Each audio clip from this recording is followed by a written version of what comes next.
Good morning, Midnight's Edge fans. We're here to tell you that we have so much more to offer you now at our Mixed Tees store.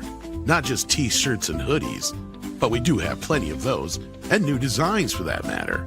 You can also get mugs, and of course our brand new limited Amber Turds stained blanket. That's right, just for your bed or wherever you need it. So head on over to Mixed Tees now and get all your apparel and goodies from Midnight's Edge. Get up, wake up, this is your final warning. It's time for Midnight's Edge in the morning.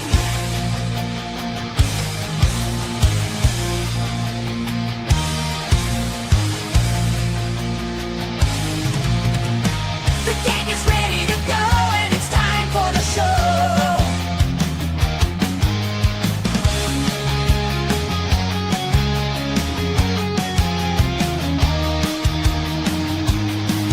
It's time for Midnight's Edge in the morning. Where's the applause? Good morning, everybody. I hit the mute button and I was talking and nothing was coming out. Anyway, it's Wednesday. I just give up already. Good morning. We got Chris here. We got Paul here. We got Scribe here. We got Andre here. I'm done. Greetings, gang's all here. Yeah, fuck Wednesdays. Especially this Wednesday when the final episode of Daredevil Born Again came out. Speaking of Yeah. effing things. Yeah, and the only other thing in the news is bitches in space. That's about it. Well, Yeah, but we let's have not be plenty too of mean things to them. about. Why not? Why not? Yeah, They're I acting like wanna they're make sure changing that- the world and saving fucking lives. No, They're but let's not doing get petty. shit. Let's not get too petty over this. Too petty. Is there such a thing? Maybe not. Okay. I can be a little petty. Yeah, we'll be a little bit petty. Yeah, I mean, I read a bunch of the negative stuff and the positive stuff, and I saw Perry's amazing, what was it, eulogy to the earth or whatever when she died, When she kissed the ground and she liked it. and she liked it. So But- when I watched it, I had my family has been involved in aerospace for a couple generations now. My grandfather was actually a member of NASA for Apollo 11. Wow. And wow. I have very. I cannot claim that I am a member. I work for NASA or anything, but I have at least by association a little bit of knowledge of how these things work, and have heard stories and things, and of course seen every documentary on the planet about such things.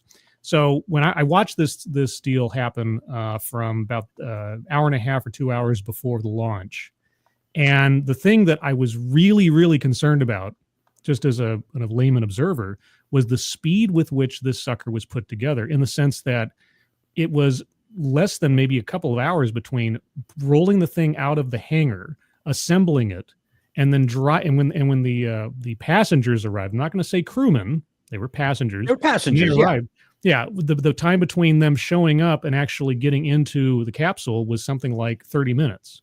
That's pretty And- amazing. Harry said she's an astronaut now. Well, I understand what she says, but so just as a technical thing, I have to say that at least as far as being able to assemble a mission together and put everything on place without usually the hours of prep and recheck and everything you see SpaceX do, on the one hand, I was like, speed kills. I really hope something doesn't go wrong with all this having to shorten the time frame for everything. On the other hand, I got to at least give it to Blue Origin. They pulled off a launch like that, and apparently nothing went wrong. So kudos on them on the technical aspects, if nothing else.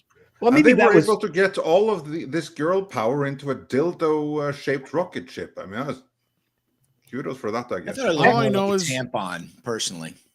Go ahead, Paul. I'm just saying, technically, all spaceships are dildos. Yes. All I know is that when it took off, all I could hear is, "I'm gonna get you, Jor-El!" I mean, it was a glorified carnival ride for all intents and purposes. I mean, Well, they okay. were. It was Cargo Perry, not Katy Perry. She was just in there for. Yeah, but it's still dangerous. Mm-hmm. There- No, there's I'm not, that's the thing. I'm not trying to downplay the danger. The fact that they put this together so quickly, I thought was very dangerous. It seemed to me like, Yeah. as compared to things in the past, I was very concerned for their safety. But Honestly, maybe that's Blue Origin's shtick. They want to be Yes. the premier passenger rocket, and the thing for Musk is SpaceX is about getting people to the space station and then eventually to the moon and then Mars. I mean, he's reaching really high, and Bezos wants to do space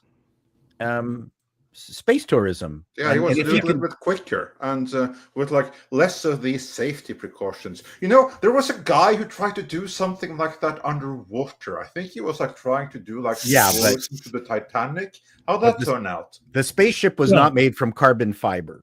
Yeah, but no, turnaround time for one of these things is very important if you want to make it commercially viable. So I understand that. I understand this was a sort of demonstration. This was a proof of concept in a way and a big PR stunt for Blue Origin.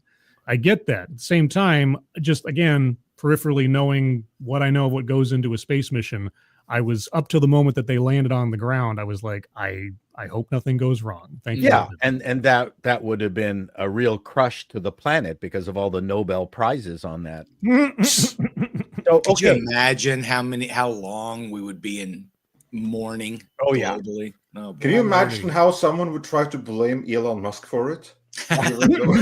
But anyway, And Trump somehow. and Trump. Yep. Yeah. Now, didn't Shatner fly on Blue Origin? Yes, he did. Yes, he did. And that was a much better publicity stunt. And if you see the video, what's sad is Bezos barely has the time of day for Shatner. Mm. And it's really sad because Shatner, actually, that was probably the best publicity stunt you could ever have for this thing. This is ridiculous. Right after the fact that, you're like all boasting about women in space, yet you had a woman stuck in space for 9 months you could give two shits about. Well, that was NASA's fault, right? Yeah, but it's the same goddamn thing. They wouldn't let Elon go up there and fucking save her. Well, he did eventually. I've seen all the funny memes about those astronauts looking at Katy Perry side eye going, 11 minutes in space, huh? Okay.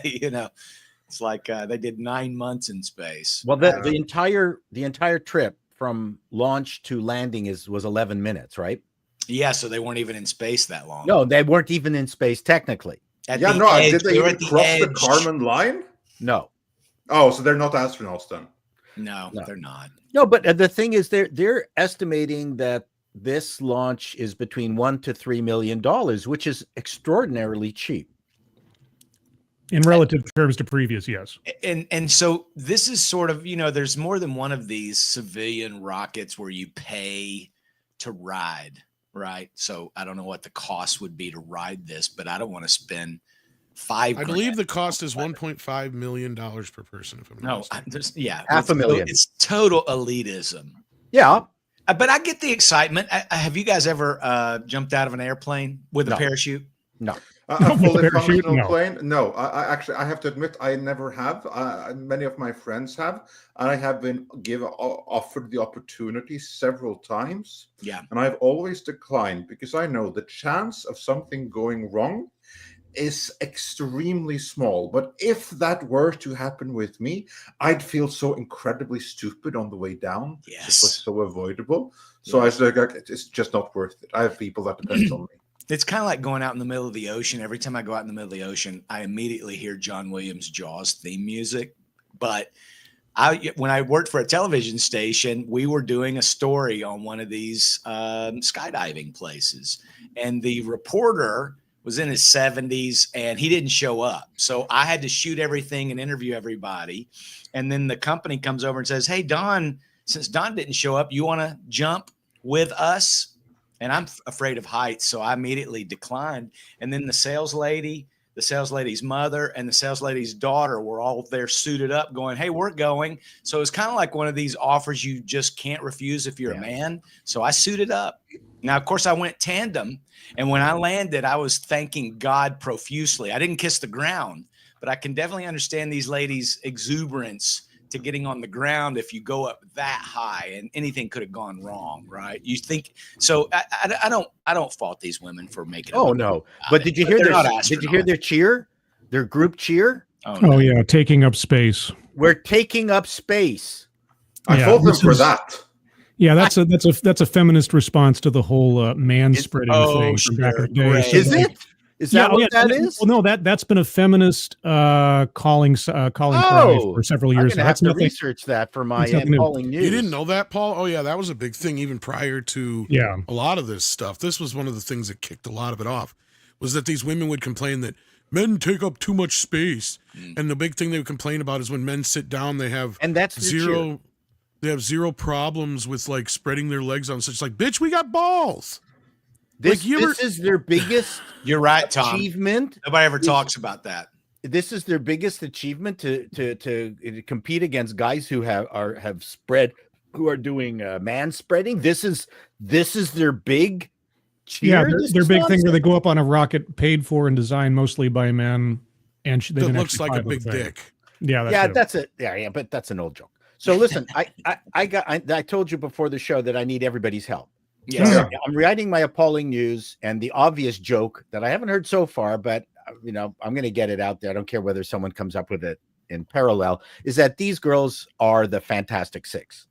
So I need them all to come. I need your help to tell me what superpower or change in their body. Like, what are we going to call it? Katie comes back and becomes the something. I need your help. I can't figure it. There's a joke here. There's a fantastic joke here. So I've got everyone's there. Katy Perry, Lauren Sanchez, Gail King comes back straight. Actually, that's the joke. He comes back a non-lesbian. Then Katy you've got Perry takes up aside space. now? I don't know. Bowie, and then Amanda Nugent and film producer Carrie Ann Flynn. Oh, So Katie can become airhead or something. Maybe that's the joke. No, I got you. I got you for Lauren Sanchez. She has the Okay. innate ability to find gold underground. well, one of my jokes for Lauren Sanchez is that they had to figure out whether filler, Botox, and breast implants can survive space. Oh, there Well, you go. in the case of Katy Perry, she would come back as Miss Firework. Okay. Oh, okay. And that's her logo, I think, on the patch, right? Because they all got to add a little something personal. She added a butterfly. Yeah, and she took a daisy up with her for her daughter or something. Yeah, you know what? I don't need superpowers for everyone. Just the ones that are well known. So we've got Gail King. She comes back as Fisk. I don't know. So if, I see some really good super chats coming in. Yeah. I need some super chats. Lauren Sanchez. I want some funny shit, and then I will include it in my appalling news. So Lauren Sanchez, Katy Perry, Gail King. Probably that's all we need. We don't need the other people that we have no idea who the fuck they are. Before we move on here, though, on this topic, because this is now old news. But what is slightly newer news is that we're not the only ones to think that this is a ridiculous stunt. So did Emily Ratajkowski, who spoke out against this whole stunt. She was the one that said it was beyond parody, which I stole for today's thumbnail. I just think that was a really good way of. Is she the one who complained that Bezos is responsible for the death of the planet, and how dare he? That was a stupid speech from her. Yeah. What she also said is that space mission this morning, that's end time shit. Like, this is beyond parody.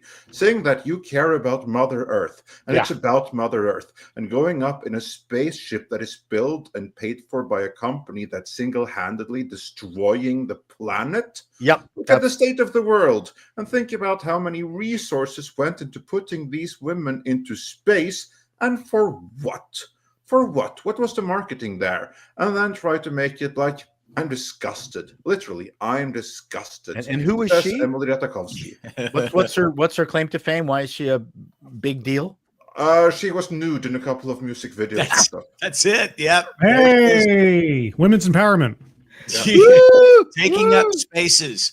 Do you think she knows that this particular rocket burns liquid hydrogen and liquid oxygen, creating water vapor as its exhaust? I mean, at least it's a green rocket, right?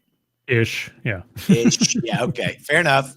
It takes resources to build it and everything else, but I mean, I think it should be looked at as a technical accomplishment, which I guess some women think everything men do is a complete waste of time anyway, right?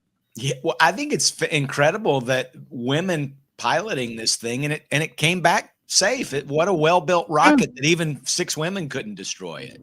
No, like I said, the turnaround women time pilot for it? assembling. No, they didn't pilot it. They were just Well, passengers. there was a female pilot. I think Well, there was a crew female members- pilot. Yes. Yeah, I think the crew members were all. I think everybody in the rocket was female. Pretty sure. Pretty sure. Yeah, I think her name was Amanda. No. You in the capsule? Yes, there's an ex NASA. Aisha Bowe. She's a Aisha former Bowe, yeah, she's NASA a- rocket yeah, she- engineer. I don't yeah, know if she flew yeah. it. I think she did. I don't think there's any flying to be done. Well, It goes up, comes down. Do you remember Yeah, those really, there water has to be some bottle lever or rockets? button push, surely. I don't know. I don't think there's any. They made it that easy. Okay. All right. No, there's Well, no wonder it made it back. No female drivers. That's correct. That's why. Okay, got it. Well, it's like the same thing when NASA sends up their astronauts. Basically, they don't have to pilot anything. They just have to sit back and relax and hope for the best. No, they were just passengers. It was a carnival ride. They were just sitting in there. They weren't piloting the thing. They weren't controlling anything. It was controlled Yeah. from Houston. Yeah. So they weren't really crew. They were cargo. I mean, again, Look, and like I I've said, seen Apollo 13. They had to click some dongles and some. Yeah, they had to switches. do stuff when it went But wrong. not here. Absolutely. There's nothing. no, not here. No. Okay. And also, you will recall them pushing that one button is what set off the whole chain of events. So, Yeah. So this rocket has no buttons, ladies. No buttons. None. Oh, there's your dishwasher. I don't know. We'll see. certainly ones that don't do anything. So, yeah, but Tom, did we have anything more on this story? Some fun videos or something before we get into some super chats and move on here? Yeah, we did. That's why I put him in the back, because I was going off doing other stuff. Yeah. Did I hear my name? All right. There's a whole bunch of links you have here. How many of them do you want us to click on? I don't know. Click on all of them. Yeah, well, All at once? Oh my god. Oh yeah, there's her. Okay, so this yeah. is the chick that nobody's ever heard of. Right. Space mission this morning.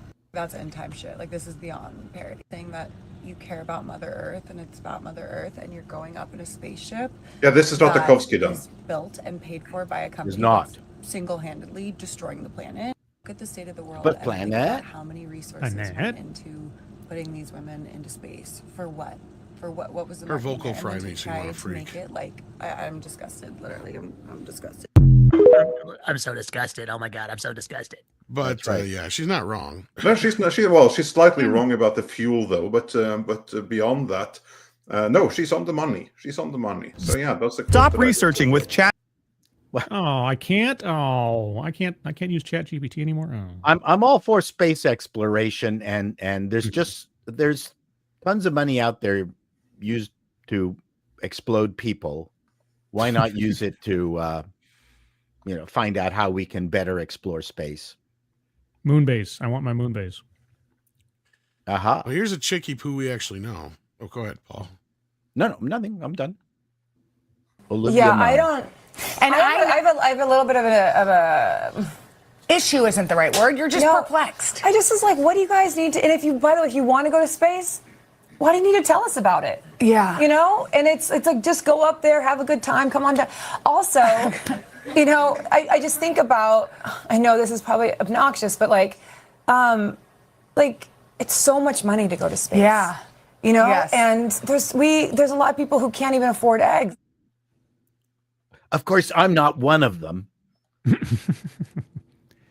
Please, can't you know what? People of means need to stop talking about people without means or less means. It's just so tiresome. That stupid woman on The View, well, pick one.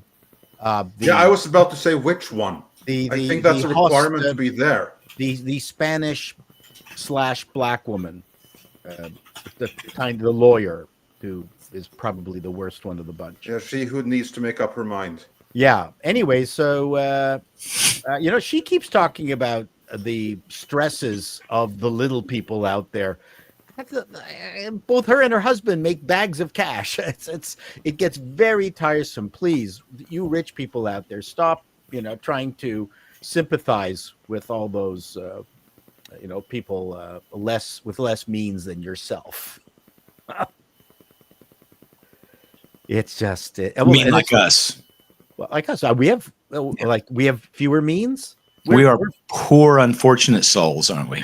No, we're fine. I've told my kids, do not ever complain about anything. You're That's not great. allowed to.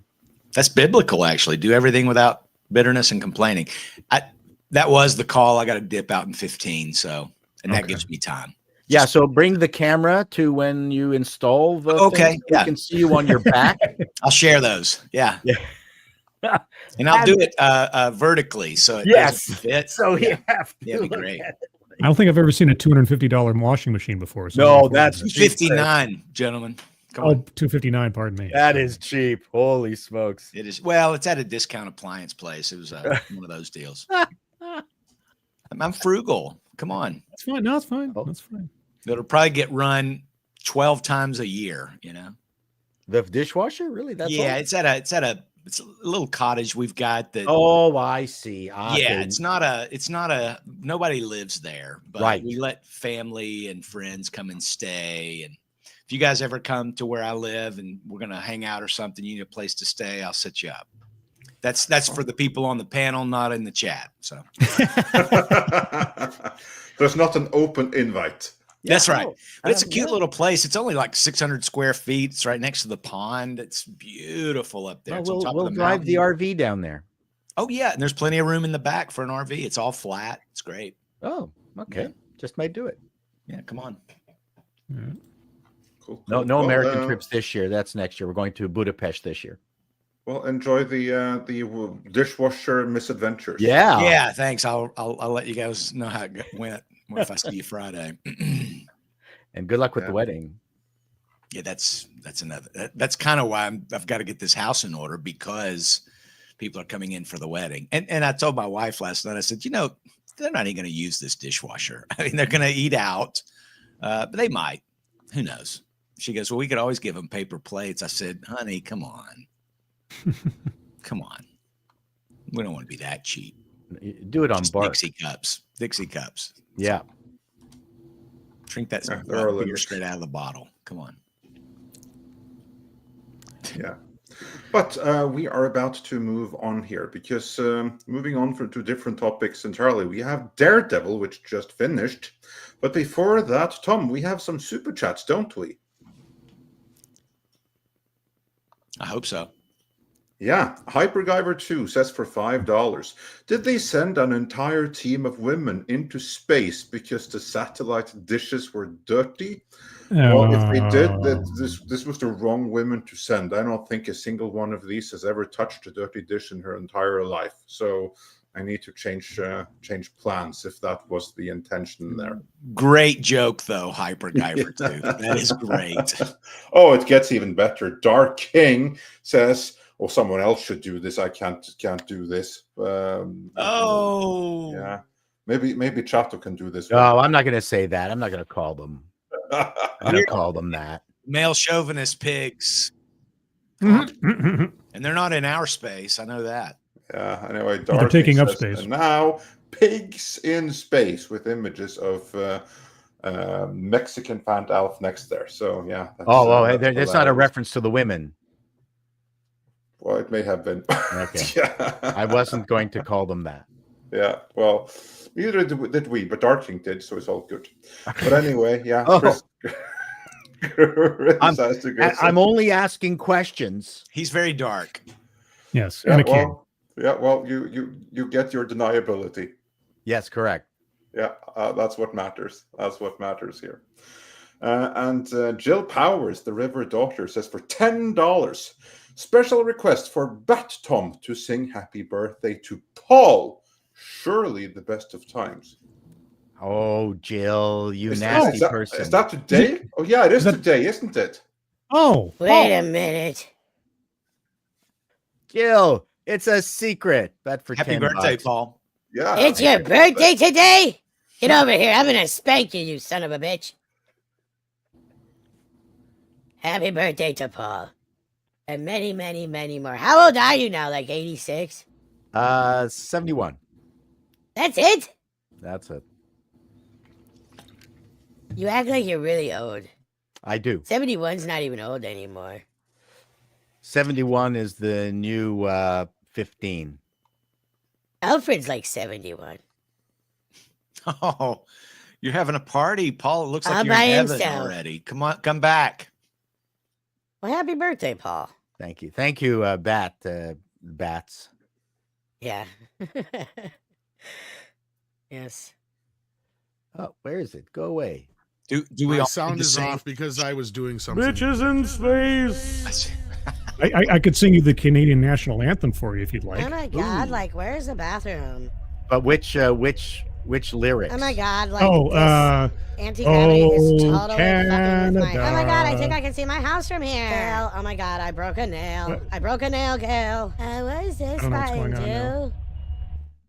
Oh, Canada, Who's gonna go, "Oh, our home and Canada." native land. No. You got it wrong. Oh, Canada, our homely naked land, and something, etc. Yeah, that's good. I think it makes perfect sense. Homely I- and naked is no way Yeah. to go through life. It's possibly so. Now, I've my father was a big hockey fan when I was a kid. Went to many hockey games, and so I have the entire Canadian national anthem memorized. So, I think that's brilliant of you. I'm here in Cupertino, as you can see. oh wow, geez, you're What an a apple. treat. What a special day, Paul. Yeah, It happy is a birthday, special Paul. day, Yes. and I played indoor golf already. Oh man. It's no wonder you're being extra nice today. I'm usually pretty nice, But it's extra today. It's a Like little extra. extra. Little I'm feeling very chuffed, and then It's- just for all our rainbow, Whoa. Oh, Inclusive. Thank very you. Yeah. inclusive today. Or biblical. Not sure, right? I'm coming out as straight. Oh Uh-oh. man. So that's the Jeez. superpower. Maybe that's Gail King's superpower. Yeah, You know how Iceman from the X-Men turned gay? mhm. They'll never turn him straight again. no. So Now now there's Gail got to can be straight. some.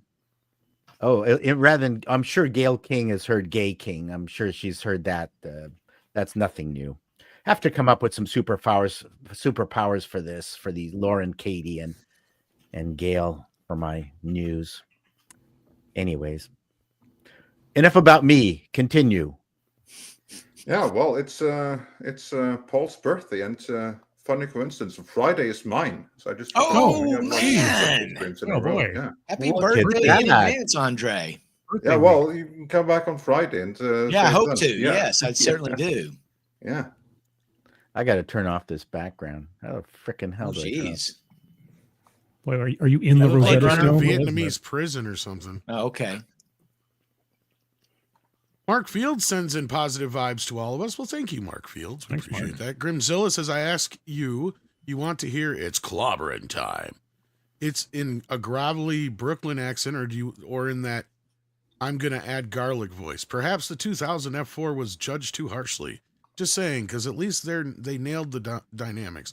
You know what's also funny we noticed last night is that the original Fantastic Four from the 05 film, they're almost the exact same age as this cast. Like we were talking about it last night. You could have just brought the original cast back and dropped them in the MCU. You already had Johnny Storm in Wolverine and Deadpool. You're right. I think, though, casting wise, Vanessa Kirby is probably the superior Sue Storm to Jessica Alba. I agree.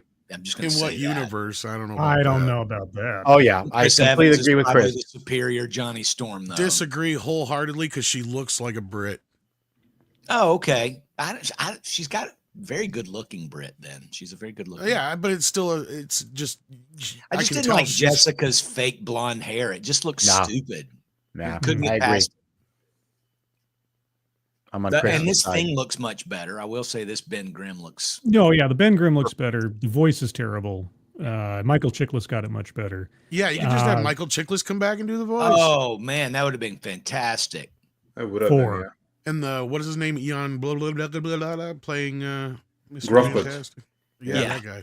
Whatevs. I would have liked the what was that Grufford? What was the guy that played? Oh Mr. yeah, He the is Welsh different. guy. Yeah, Eon Ian or Grufford. something. Yeah. Yeah, Yeah, we're yeah. just saying, yeah. Yeah, we're just saying him. Yeah. He was great. Yeah. He was Yeah. Yeah, great. he was all right. Fine. Anyway, I'm surprised Johnny Storm isn't flaming gay yet. I'm sure we'll find that out. Oh, that's perfect. Yeah. Flame on. Flame on. Well, did you see the clip they released where he's acting like the adult? No. Don't remember. They just released a clip yesterday, and Sue and Reed are standing there, and he's like, "You're late. You're late for supper," or something like that. And he's like, "Yes, you're right. We are." And that's it. That's like the whole fucking scene. And it's like just to show that Johnny is now more responsible than they are, or something like that. That's no fun. Sounds Yeah, I so know. fantastic. This has been a trend lately where the kids are now the adults. Have you not noticed that? In Yeah, films? that's been a while. Yeah. Yeah, it's getting redonkulous. It's really It's stupid. just a trope, you know? Come on. Yeah, but it only works with kids like Macaulay Culkin back in the day once in a while, not all the fucking time. Yeah, you gotta not have every a pretty movie, right? You gotta have a pretty quick-witted kid. Yeah.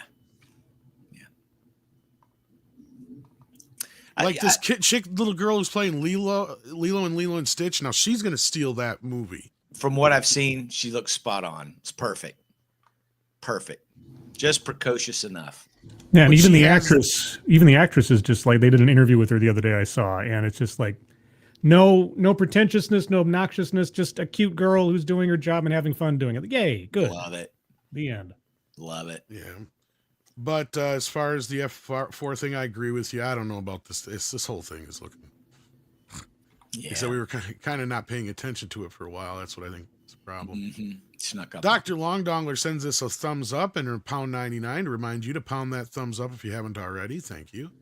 Hollywood Burns sends in 35 South African rands to say UK Supreme Court and J.K. Rowling took a chainsaw to the woke movement in the UK, ending the trans debate there once and for all. I think it was Paul you were talking about this before the show. Yeah. I got a message this morning that the UK Supreme Court unanimously adjudicated that sex is biological and so is gender, and women are women, men are men. Oh my In gosh. other words, you got to have balls to play baseball. Yeah, but they also specifically said that no one should be prejudiced or whatever, treating trans individuals in any other way but human beings. I mean, it's which is I don't think that anyone's. I don't think No. anyone suggested that. No, and this entire contretemps really came from the trans rights activists who wanted special accommodation, as opposed to just accepting the fact that everyone is willing, or most everyone is willing, to just treat them like everybody else. But they wanted more than everyone else because I'm not going to get into it. I'm not going to. Yeah, like just like these dudes want to hang out in the female shower. Like, is that still okay, or is that? No, that's is an end that. to that? No, you can't do, according to what the UK government has adjudicated. Nope. That's done. And women's spaces, rape centers, things like that will no longer have to accommodate sausage danglers. Could you imagine being a woman who's been sexually assaulted? Yeah. And going to a rape center and it's a man pretending to be a woman. Well, almost every single rape center in Scotland, again, I'm not an expert on this, but based on my understanding, is that every single one was told by the leftist government that they had to accept trans individual if they have not gone through, but there was something in Scotland called a GRC, which is the gender recognition certificate. So if you got a GRC, then you were officially a woman and you could enter a rape crisis center, or you could demand a hysterectomy, or you could pretend whatever. And this was just freaking women out. They didn't want individuals with male genitalia in their space, and that was the Scottish government especially was very vociferous in fighting for this bizarre accommodation, and now this has all been shot down, and they're quite annoyed about it. It just and the much vilified J.K. Rowling, of course, she spent her billions creating a private rape crisis center, or a home for abused women. Sorry. Mm-hmm. Some kind of location where abused women can go to that did not allow male-bodied individuals. And of course, people hated her even more. I mean, a certain class of people hated her even more. The left. And how dare she? How dare she? How dare she spend her personal money to create a safe place for biological women? To undermine what is surely the most important social cause of our time, according to these people. Right. Accommodate male snooker players. That's the language itself around the entire movement is so confusing. You know how now when you read news stories like from the AP or Reuters or the BBC, even when they let you know that it's a transgender individual, you don't know what their biological sex is, the way that they word things. You go, so does that mean this is actually a female or a male? And the fact is that that's all we really care about. I don't care what you dress up as.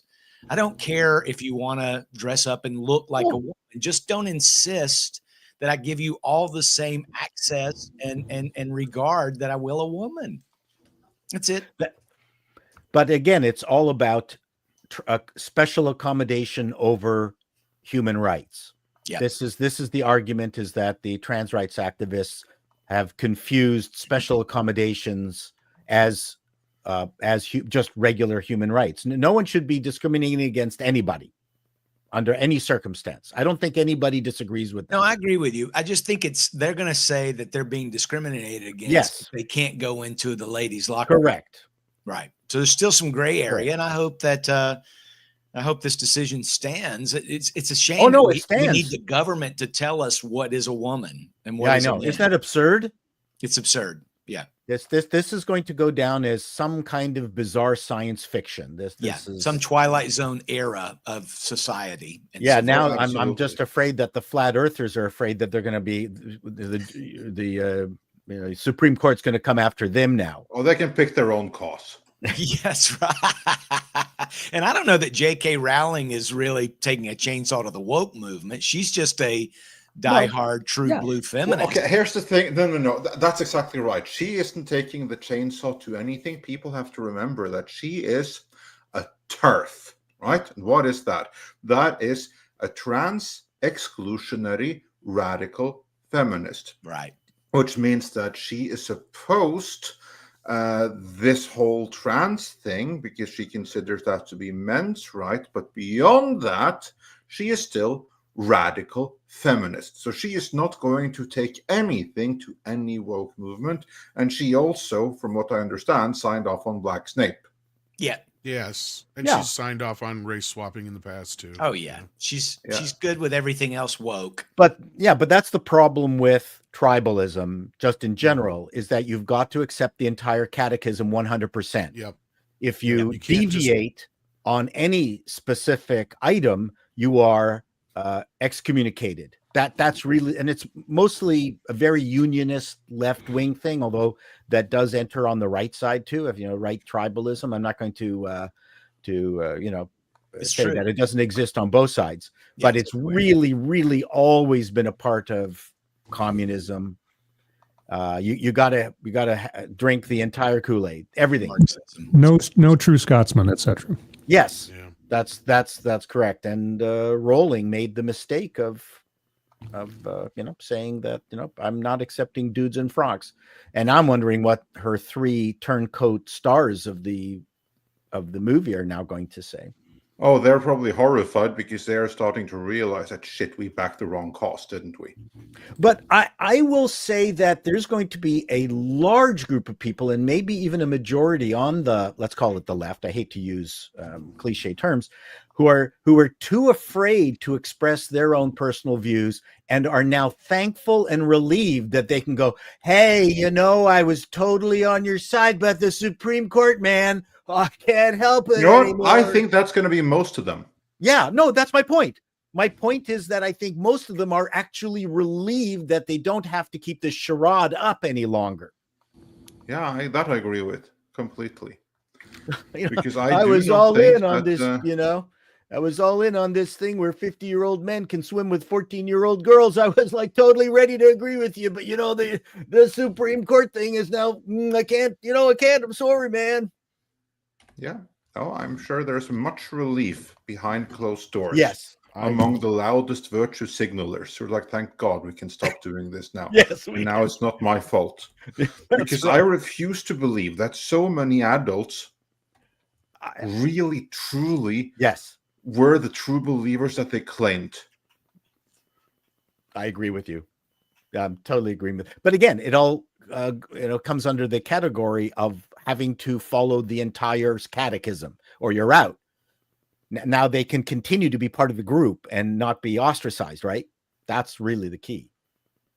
So, anyways, yes, I think this is a good thing. The United States has certainly has started the ball rolling, and I'm hoping our chicken shit Canadian government and on behalf of all you Australians out there, which I know you've got a staggeringly woke judiciary, that gets turned around there too. Perhaps this will be the moment that saves Western civilization, and the UK can lead the way. Well, no, Katy Perry did that. Okay. Sorry. Speaking of Katy Perry taking did it. off That's right. and launching and being ostracized and leaving the group, I do need to depart, fellas. Appreciate it. Bye, Take Chris. care. Thanks I'll for listen joining to us. you on my drive for the rest Good of the day. luck. Thanks, everyone. Take care. So, but we're about to move on here because before we move on, yesterday was the final episode of season 1 of Daredevil Born Again. Now, we haven't reviewed every single episode because, if we're being completely honest, certainly I will be. It quickly became a chore to watch, and I couldn't always be asked to stay up to date on a week-to-week basis. I was like 2-3 weeks behind when I binged like 2-3 episodes to get caught up, and I almost fell asleep doing so. So, Paul, now when season 1 of Daredevil Born Again is over, what's your overall assessment of it? Was it worth the wait? Is it the win for Marvel that they were hoping? Half and half. Well, I mean, there's the technical win of actually bringing an audience onto Disney Plus. Did they do that? No, exactly. So there's an empirical piece in this question that can't be denied, right? I mean, facts are facts, and it doesn't look like people were watching it. There's 2 ways to watch a show I find on streaming. Is that I'll go, if I'm watching this on just a regular non-streaming service, would I find this to be adequately interesting, like The Blacklist or something like these? None of these shows are brilliant, although The Blacklist is pretty fantastic. Would it have held my interest? Is it a good enough TV show? And I would say the answer is yes. I mean, it has the issue where it's an extended. I mean, it's a movie that's been broken up into multiple pieces. So there's no B or C story, which I think is a problem. They did nothing with the other characters that they brought on board. They killed off Flopsy. What's his name? White Tiger. No. What's not Flopsy? The Foggy. Foggy. Yeah. Flopsy the cat. Flopsy. I was like, who the Flopsy? Okay, this Foggy. is his official name. Foggy from here on out is Flopsy. That's what he did. I guess it's my 71-year-old brain. Yeah. Very entertaining by accident. But the people that they replaced it with, and I can't remember the name of the lawyer that he partners up with. Duffy. She hardly got to do anything. And towards the end there, the last 2 shows, she actually got to do a few more things, but mostly it was just castigating him. Yeah. The last 2 episodes were probably, I think, better episodes. The ones in the middle were sleep-inducing. The first episode was interesting. It got boring. And Matt Murdock became this weepy guy. Yeah. And I thought, okay, that's not Daredevil. Where did this come from? And it was really tiresome to listen to. I enjoyed when he finally got back together with the Punisher. And I thought that was a pretty good fight scene where, the Punisher was actually willing to kill people viciously. I went, wow, okay, that's very non-Disney. Are you saying maybe every episode should have been like that? Yeah. Should have been more of a Punisher show than we Daredevil. Well, you know what? The combo's really nice. I've always talked about the Punisher as being hard to write because he has no limits. Like there's no, he has no what do you call it? Brakes. He's got no transmission. It's in full forward death mode, and that gets tiresome. But the combo between him and Daredevil, where Daredevil doesn't want to kill everybody, but everybody that Daredevil says, isn't able to protect, the Punisher kills them off. I thought that was a pretty good push and pull. I enjoyed it. I thought there was one really good moment, just to like spoil it, because there's one thing that I thought was like the best moment of the series. There's something that I just think is like so frustrating when you have someone who really deserves to be smoked, and then the hero is going to be like, no, not this guy who did this really, really horrible thing. And he doesn't give one jack shit about all of nameless henchmen that are all killed off in the background. Yeah, no one cares about those. There was one sequence here that was like that, where Daredevil was like, I know. Like, no, not this guy. He's not worth it. And it's like, okay, fine. How about that guy? And he shoots some other henchman over there. And that was brilliant. So the thing is, we had this same scene back in Daredevil season 2 over on Netflix, where Daredevil's saving the Punisher, and the Punisher wants to kill all these guys, and Daredevil goes out of his way to make Frank not kill anybody. Because if you do not have the moral dichotomy between these two characters, then there's no point in having them in the same room together. And so in this scene in this show, I was honestly shocked. And I know I shouldn't say this, all things considered with Disney and such, was honestly shocked that Daredevil was so laissez-faire with, on the one side of the room, Punisher's killing people, and on the other side of the room, Daredevil's not, and Daredevil not doing anything about it. He would have, the Daredevil that should be there would have such a moral meltdown over even allowing or missing the opportunity to stop Frank from taking a life that you wouldn't get anywhere with it. And then he saves the one guy's life, and the apartment blows up, and the guy who was in there has died, and they're like, who cares? Yeah. Well, no, but this is the thing. It's like, this is what makes these characters unique and fun to watch them interact, because you have to have that moral line that cannot be crossed. Otherwise, didn't you like that scene though? Didn't you enjoy that scene? No, because if it was just a Punisher scene, sure. If it was just a Daredevil scene, sure. But to have them both in the same room and having the same outcomes for both their actions without any conflict of any meaning, no, I'm sorry. I'm sorry. That's what you need. Plus, I also don't like. I for everything else we can get into it, but Barenthal's portrayal of the character is completely off base. His grunting, his gorillaing, his growling, and everything else is not. Trying to remember what it was like at the Netflix one. Oh, same thing. The Barenthal's portrayal is very much a bulldog gorilla when it comes to his portrayal of the character. Whereas in the comic books, Castle is very controlled, very methodical, and his emotions are not worn on the sleeve as Barenthal's portrayal is. It's not a very good portrayal of the character. I don't fault Barenthal for it. I'm not going to say he's a bad guy or something. This is either what he was told to do or the interpretation that they let him run with. But yeah, and he wasn't in the show enough. He was only there for like 5 minutes, and then he was gone, and then he was sort of. And here's going back quickly, the loss of the main core of Murdoch, Foggy, and Karen. I agree. Is a major loss for how that narrative should have gone. To take those two characters out of play permanently and otherwise is just that takes the whole dynamic. Because the conversations between Matt and those two other characters, with them having like. Karen and Foggy were the devil and the angel, so to speak, on Matt's shoulders for a lot of the original series, because Foggy is pure as the undriven snow, and Karen has a darker background who's trying to make good. Sure. And those things working against each other or in concert is what was the heart of that show and of the dynamic for Daredevil as a character. To take that away and put in these throwaway characters whose names, like you say, you can barely remember. Right. It just destroys the entire purpose, I thought. But that was a choice that they made, in that they decided not to develop those new characters. They could have been developed. Yes, they could have. Oh yeah. Cherry, the private eye, he could have had a side thing going on. It was terrible what they did. Nothing to do. Duffy could have had side cases that she was fighting for with Matt not directly involved, that could show off her character, where she was or what her dynamic was. And by the way, the other thing that they tried to make the heart of it, the girlfriend. what an absolute obnoxious wench that girlfriend was, especially Well, the after, character, not the actress. I thought. No, not the actress. No, the character. No, I'll make it plain if I have to. I'm talking about the character. I agree with her.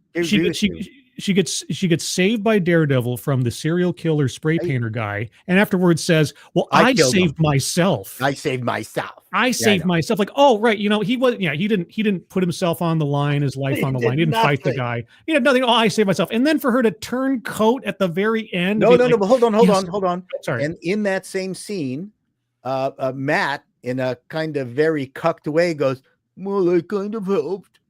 I know. Daredevil kind of helped. Didn't I help? Well, wasn't Matt on an apology tour, not unlike Luke Skywalker in this thing for the sequel series? The middle segments of the show, he was just constantly apologizing. Yeah. Foggy's death should have spurred Matt to do more, not give up. Okay. Oh, Foggy. I agree. There was the other thing too in the Netflix series that was fun is that it was a street level law firm, and they were always there was always problems with getting enough cash to just stay alive. That disappeared. He's now got this fabulous law firm out of nowhere, right? And doesn't have to worry about the law firm surviving from show to show, which I really enjoyed in the Netflix series. You know what the best scene in the entire series was? I thought. It has nothing to do with Daredevil. Has nothing to do with the comic books. It's Matt going in and negotiating with the assistant district attorney to reduce his client's sentence. The chemistry and the gamesmanship and the playful interaction between those two actors and those two characters, I found the most engaging part of the entire series. Everything else just felt kind of but that just it's a very simple scene, but it actually showed Matt Murdock doing his thing as Matt Murdock. It was a great Better Call Saul moment. Yes, exactly. That's exactly what it was. And it would have been great to I totally agree with you to see him being smart in those Better Call Saul moments all the way through the show. If there was some legal justification that was required, that would have been really, really, really, really nice.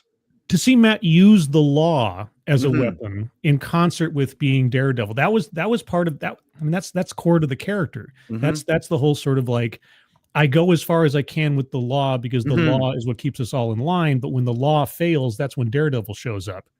But we never, except for those very few moments, we never see Matt Murdock actually use the law as his ballywick to get what he wants. He didn't make any moves against Fisk after he became mayor to rein in his power or anything else. And also, and I'm sorry to do this because I know I'm a nitpicker, speaking of the law, at the very end, Fisk declares martial law, except that mayors can't declare martial law. The governor at best can do that. I know.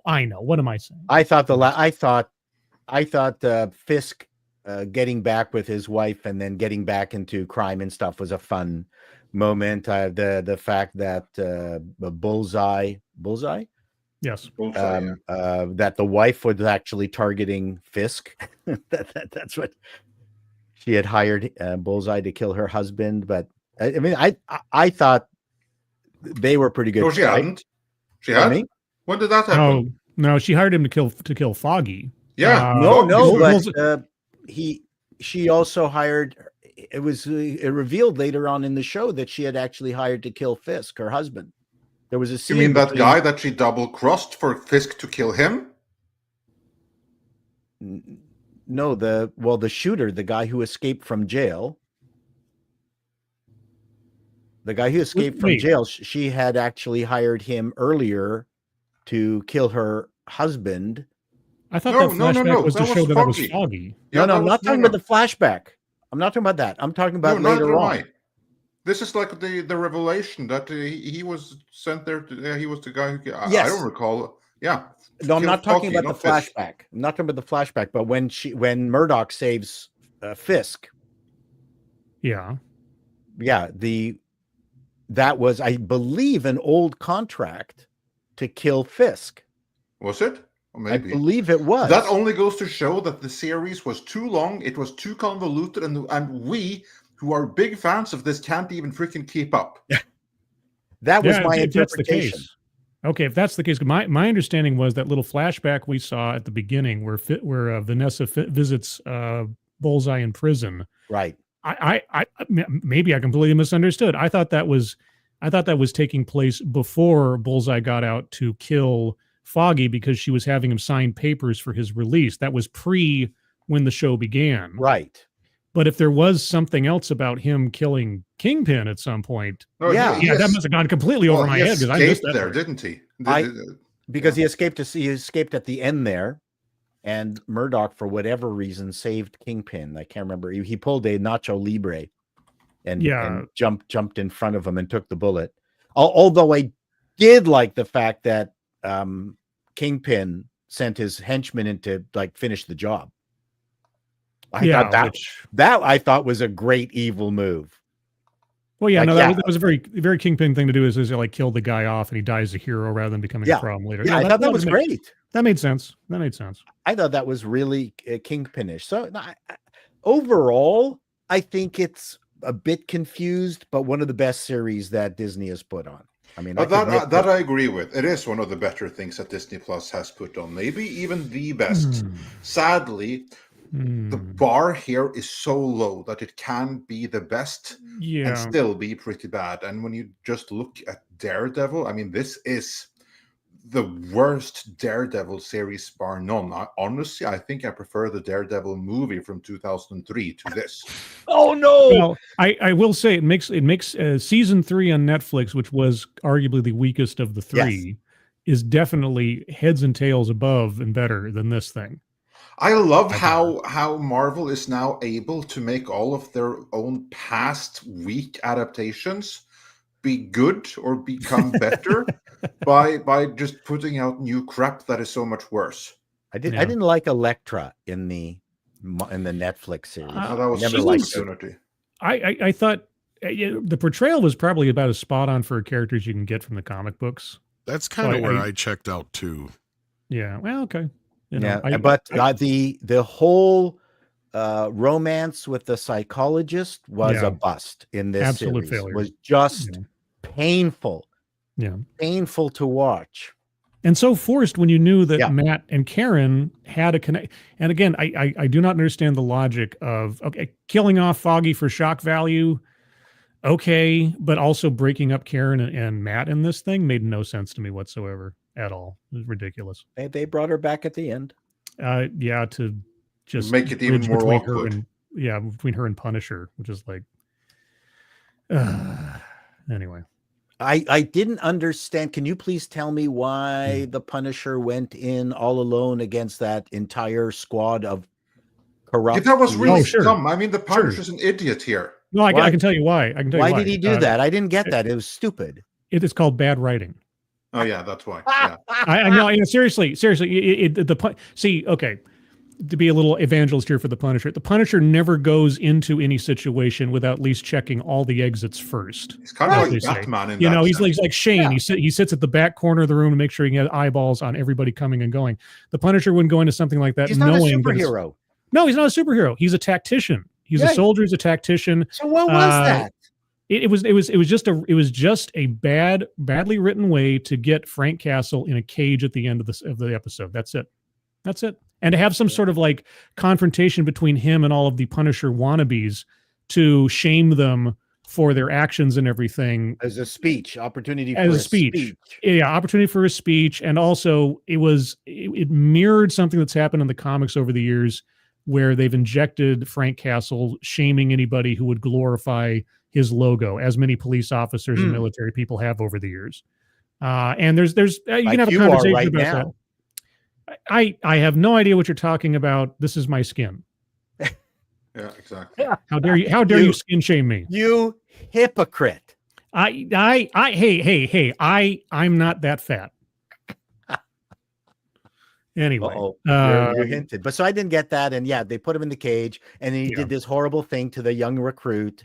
Yes, and I thought that was mean. See, no, I thought it was gay. No, the Punisher. See, this is the thing. The Punisher has respect for police officers. He has respect for veterans. In the situation that they're in and everything, he wouldn't have done that to that guy. And what was the point of it? The other thing too is, and they were so lucky that all these massive shotgun shots all hit his armor. Oh man, that was so silly. Silly. All his bones would have been broken. He wouldn't be able to breathe. He would have been dead 7 times over. They kept shooting him in the back with. Now, maybe they were supposed to be non-lethal, like beanbag rounds or something. I don't know, but I don't know. They didn't shoot him into the back. Shoot him at the back of the head while his head was turned. That was the dumbest scene. Was him walking into all those cops. Well, the other thing too is that okay? They went out of their way to kill White Tiger. And yet they captured all these other vigilantes and put them in cages. Why? Why are you keeping these guys alive? For what purpose? I didn't understand that at all. It looks so cartoonish at the end. Take one moment to address my big problem with the entire premise and the entire series. Sure. And that is that the entire thing with Mayor Fisk is to clean up and get rid of all of the vigilantes. And there's seemingly a vigilante at every single corner in New York City. When the hell did the Marvel Universe become Kick-Ass?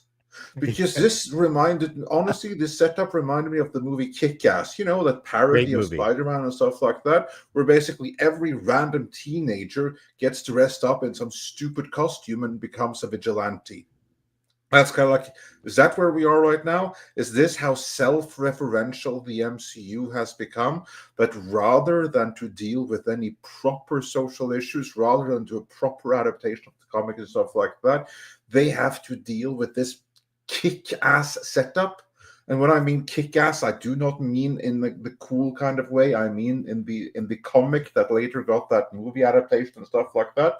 What a funny movie though. So, but still, that's the basic setup here. This is now the kick-ass world. No, except that it wasn't, and that we never got to see. It doesn't kick ass. Well, we never got to see any of these other vigilantes in any real action. We saw White Tiger and the Swordsman in like CCTV footage for like 3 seconds, and then nothing. So the idea that this whole subculture of vigilantes had taken up to fill the void that Daredevil left over was never really explored. We never got to find out about anything about them. And it just never felt like the world building was completely lacking to see that. Completely ridiculous. Yeah, and also ridiculous. Yeah. But anyway, yeah. So all in all, I'm very disappointed with Daredevil Born Again. As a hardcore fan of the Punisher, I'm very disappointed with the handling of the Punisher. Don't have anything against John Bernthal per se. I'm a big fan of his respect for law enforcement and police, but I do not like what the showrunners and writers have done to his character. As you said, he's become this grunting monkey. This is the personification of everything that Tom Jane wanted to do with the character, and I'm sorry to all Tom Jane fans out there. His performance was good, but he never ever understood the character of the Punisher. He wanted the wrong things for the character, and sadly that is what appears to have informed the writers behind John Bernthal's Punisher, which in my opinion means that he just sinks down on the list of Punishers, and Ray Stevenson remains the best Punisher on screen to date, because he's the one that, for all the flaws of the movie Warzone and how bad the villains made that movie, he was the one Punisher to get every aspect of the character actually right. Whereas the more screen time John Bernthal's character gets, there's more opportunities for him to do it the wrong way. Like, for instance, I said before, there's like this one scene here where he's like trying to encourage Daredevil to actually off one of the corrupt cops. That's something the Punisher of the comics would never ever have done, because he's the only one who gets to do that ever. He doesn't encourage copycats. He doesn't encourage anyone else to do what he does under any circumstance. On the contrary, the moment when someone like Daredevil or something steps over the line, that's when he goes after them. Here he just encouraged Daredevil to step over the line and lose himself. Yeah, I mean, how do they not get this character? Yeah, he does not want to be a role model. He doesn't want to be a role model. He doesn't want to encourage anybody else to do it. He is taking the weight on his shoulders so that the rest of society does not. He's taken on that burden. He wants to be the avatar of vengeance and justice. Exactly. And in again, a way that other people can't. To reference our earlier discussion, this is what completely destroyed the short, dirty laundry for me. Mm-hmm, right. Because there, Tom Jane's Punisher encourages a beaten up victim to actually murder her assailant, which is something the real Punisher would never ever have done under any circumstance. Right. Yeah, you got to remember one of the character aspects of the Punisher that they've worked in over the years is that he originally wanted to become a priest. There is a kind of Catholic-ish self-sacrifice, I shall take the burden of your sins upon me rather than you kind of thing going on with the Punisher at his core, because he's decided that that's his role, that's his purpose. And so, yeah, for him to cheer on Daredevil to kill a guy, or to, like you say in the short film, to let the girl be the one to execute somebody is beyond the scope of what the character's supposed to be. Yeah, it's completely ridiculous, completely out of character. That's what I thought this series was. I'm very disappointed with Daredevil Born Again in its current form, and this was after the retooling, and we now have found out that retooling wasn't nearly as extensive as we were led to believe in advance, which is unfortunate, because basically what they had to do was scrap the entire thing and start over. That's what had to happen, and it didn't. They worked around the unworkable premise that they had and tried to make that work. Basically, they took a turd and they polished it. Big mistake. Mm-hmm. And it didn't shine after the fact. Yeah, I wonder. We'll never know, but I wonder what the final product would have been if they'd had that sense before they even filmed a scene, rather than having to cobble together what they had left over for whatever this is. You know what I wonder? How badly season 2 is going to underperform in the ratings. Because who's going to come back for season 2 after this incredibly lackluster season 1? Yeah, as I was watching, I kept on remind myself, this is just like a split season of 2, and that this is just part 1. And a year from, I think the next part comes out like a year from now or thereabouts. Yeah, and it was filmed in the same production run, so it's still the same shit. Right. It's not that they paused it and stuff. No, it's the same thing. I don't understand the logic between that, unless they're going to wait and see how this does and then decide whether to even release the second part. Oh, no, they will. Oh, again, it's already in the can. As a time waster on streaming, I found this eminently okay. Okay. I think we have the Netflix version to compare it to, especially that first season. And the first season of Jessica Jones was absolutely brilliant. Yeah. That was really psychologically, mind-bending, that first season. No one talks about Jessica Jones very much, but I think that was a brilliant series. And again, Andre said it, complimenting with faint praise. But I think it was okay overall. Yeah, I agree that it could have been worse. I mean, it's okay. Problem is, when you're standing on the shoulders of Daredevil seasons 1, 2, 3, just being okay isn't going to cut it. Well, so here's my point. Again, taking it, maybe I'm too much of a network guy, is that when there were lots of network shows, not everyone had to be a hit. They just kind of had to hold their slot, right? Mm-hmm. Like Matt Houston was not as good as Magnum PI. Right. Matt Houston was a copy of Magnum PI. It didn't need to be as good. It just needed to hold the fortress until until the heroes could come over the ridge and save that time slot, right? All they had to do was just be good enough. If it was really bad, then it would be canceled outright and they would bring in some other show.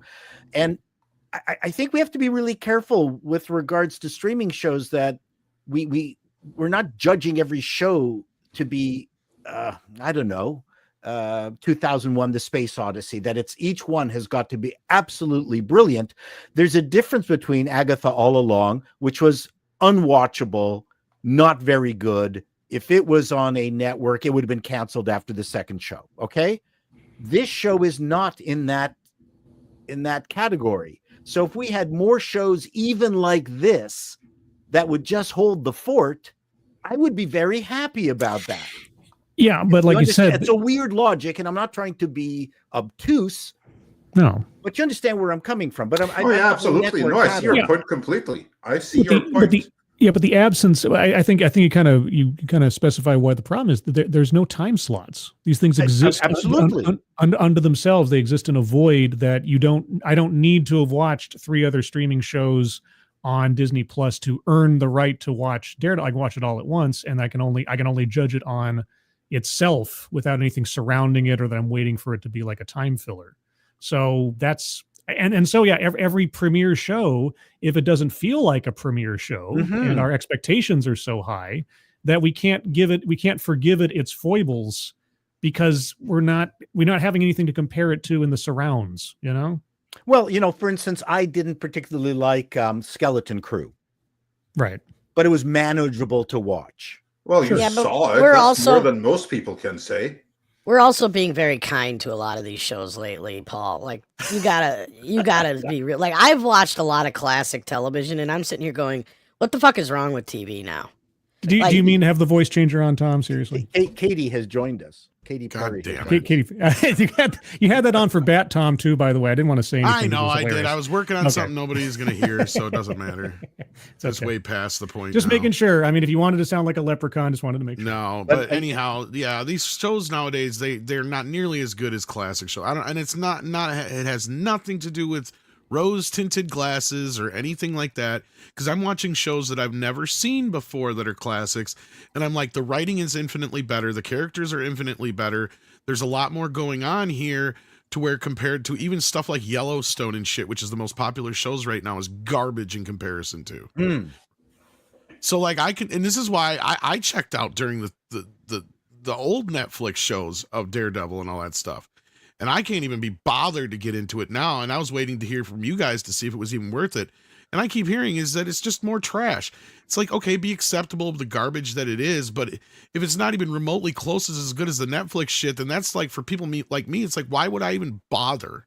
I've got more important things to do with my life than waste them watching a show that I know I'm not going to like. Sure.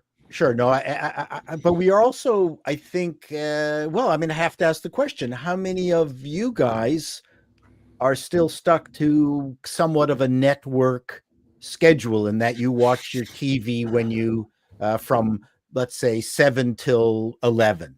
I think probably none of us, but we may be atypical because we're content creators, which means that we don't have like that kind of like regular schedule which would allow something like that. So we may be there. Well, I mean, I can only speak for myself, but I nearly every night of the week, around about 6 p.m. my time, I'm getting in touch with a friend of mine, and we watch some new show or something we haven't seen together on Prime or Netflix or something.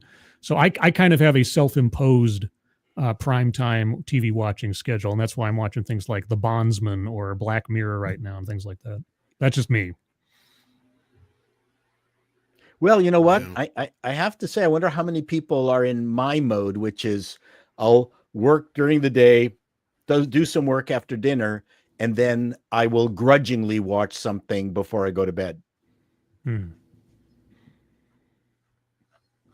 Yeah, but I mean, I could rattle off 12 shows right now. The best shows now don't even come close to. Well, I'm rewatching the entire Babylon 5.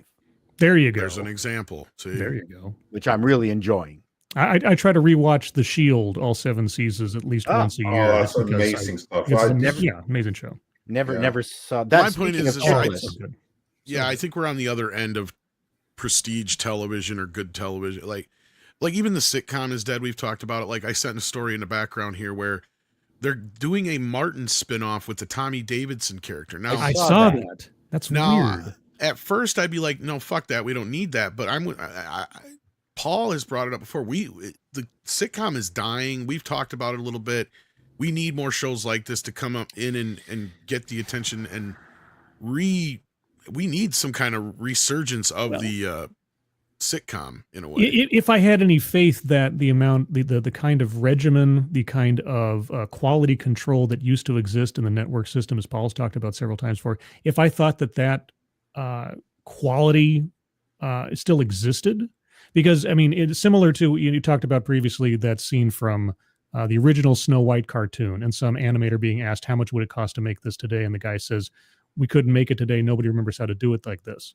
The further we get more and more into streaming and binge shows and everything else, what made television great and the checks and balances that led to the classics that we're lamenting don't exist anymore is also going away. So even if it's a character in a franchise from a time when that worked, I'm still wary because I don't know if anybody making the thing knows what that means anymore to make a sitcom. Yeah.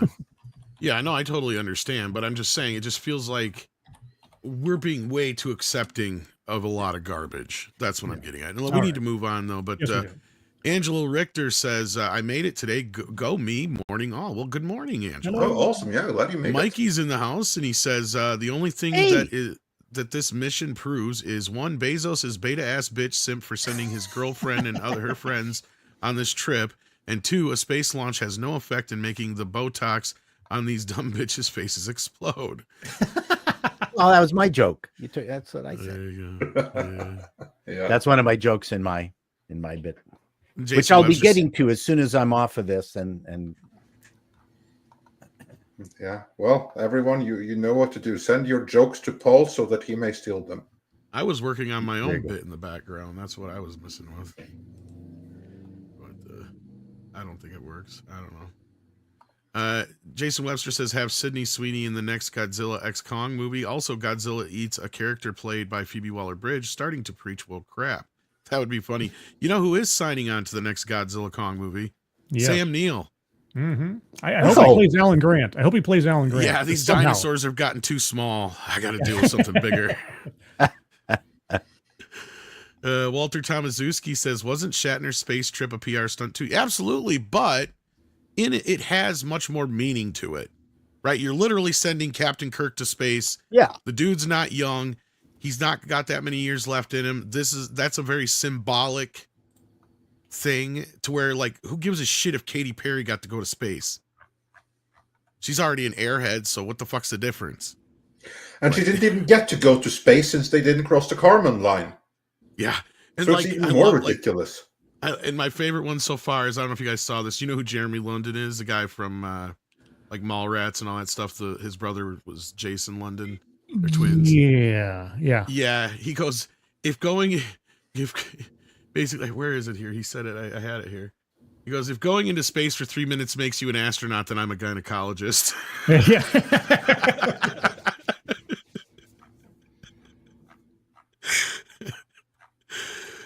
Jason Webster says, Katy Perry is thunder fart. Her power is that she can fart. Hear me roar. With the force of Category 4 cyclone at villains and criminals. Change the fart to what's the front fart? The pussy fart. Queef. Yeah, queef. Thank you. Yeah, there you go. Call her the queef. Thunder queef. Thunder queef. There you go. Oh, there we go. Thunder queef. I've got it. Okay. Yeah, you got one in there. One down. And then 12 to go. Gail King. Gale Force wins. Like, she's the one who lets wind. There you go. Anyway, Tweaky Kid's been here for 40 months or 48 months. Thank you for that. Marksman 117B says, first Amazon refund conducted by Space. Oh, yeah. Wendy's, the X account for Wendy's is like, can she go back to Katy Perry? Yeah, that was funny. Let me send her back. Pilgrim Media says, I'm a culture dinosaur. Me no understand. Yeah, I'm kind of like that sometimes. And then we got Zeitgeist Ruminator, who sends in £5 and says, did the ladies strap in or strap on the rocket? Oh. Yeah. Flying Blind on a Rocket Cycle sent us a super sticker. Thank you for that. We appreciate the support. Imaginative Hobbyist says, all hail Midnight's Edge and happy birthday, Paul. Yes, happy birthday indeed, Paul. Mm-hmm. Dark King says, I say that Paul is Waldo grown old. Found you. He's got a point. Yeah. Wear stripes to next time, Wh- Paul. wh- Where's I was- Chatto? Where's Chatto? Yeah. Where's That should be your travel series. Like, you know, you do a little Yeah. changed his but- name, moved to Canada. I'll have to get that toque. One of my jokes in my bit is a man took 11 minutes to send women into orbit. Usually it takes much longer and much more tedious. Usually you have to leave the toilet seat up. What? Oh, sorry. And I don't know how that connects to. Oh, it's sent a woman in orbit without like her anger, her No. frustration. This is a cunnilingus joke.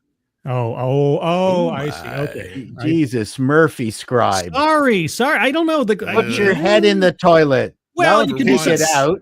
How about doing something like Jeff Bezos spent, $20 million to do what Ralph Crampton did back in the 40s? I don't know. How about we let Chato figure out the jokes and get back to the Okay, you're right. Yes, let's do that. Whiskey Mindset says Jeff Bezos' rocket needs to be called the Cocket, and the ladies on board should be known as the Cockatiers. Cockatiers, yeah. You're welcome. There you go. The Imaginative Hobbyist says, flaws aside, it's unfortunate the events of season finale of Daredevil Born Again won't carry over into the next Spider-Man. Oh, Let's is it? wait and see, but I doubt it. I don't see how they could. Well, probably not. Unless I think the shows up as quicker mayor. you forget about this, the better. Yeah, exactly. Goal 141 sends in 100 Mexican dollars and says, the lunacy will never end because this type of unionist suffer from the Puritan syndrome. They need an enemy to not eat each other. That is the true reason of their destructive nature, a living cancer. Yeah, they need an enemy or they'll consume each Yes. other. So yeah, let's get rid of all the enemies.